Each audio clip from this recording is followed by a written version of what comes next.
Hello friends, welcome to English Shorthand class. Ready? 1, 2, 3, start. The Union Cabinet's decision this week to set aside rupees 76,000 crore for supporting the development of a semiconductors and display manufacturing ecosystem is a belated but welcome acknowledgement of the strategic significance of integrated circuits or chips to a modern economy. The basic building blocks that serve as the heart and brain of all modern electronics and information and communications technology products. The ubiquitous chips are now an integral part of contemporary automobiles, household gadgets such as refrigerators, and essential medical devices such as ECG machines. The COVID-19 pandemic has dramatically thrown into sharp relief the vulnerability that a range of manufacturing industries and by extension national economies are exposed to in the face of disruptions in the supply of these vital semiconductors.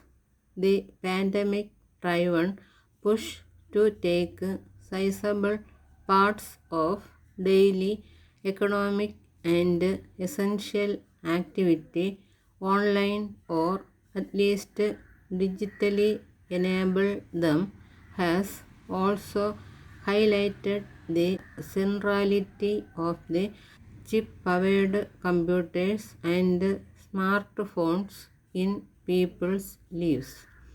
With the bulk of semiconductor manufacturing and supply capability concentrated in a handful of countries including Taiwan, South Korea, US, Japan, and more recently China, governments worldwide have realized that it is in the national interest to treat chip manufacturing as a strategic imperative.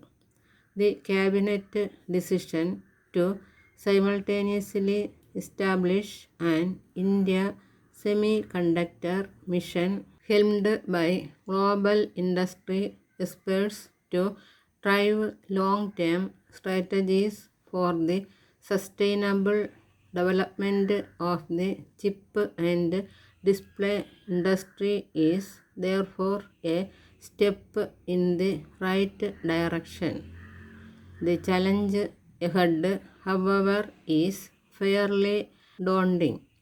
For one, the level of fiscal support currently envisioned is minuscule when one considers the scale of investments typically required to set up manufacturing capacities in the various subsectors of the semiconductor industry. A semiconductor fabrication facility or fab can cost multiples of $1 billion to set up even on a relatively small scale and lagging by a generation or two behind the latest in technology. Even granting that India's production-linked incentive scheme intends to give only 50% of the cost of setting up at least two greenfield semiconductor fabs by way of fiscal support. Not much of the current scheme outlay of approximately 10 billion is likely to be left to support other elements including display fabs, packaging and testing facilities, and chip design centers. Chip fabs are also very tasty units requiring millions of liters of clean water and extremely stable power supply. It may be best if the new mission focuses fiscal support for now on other parts of the chip making chain, including design, where surely India already has considerable talent and experience.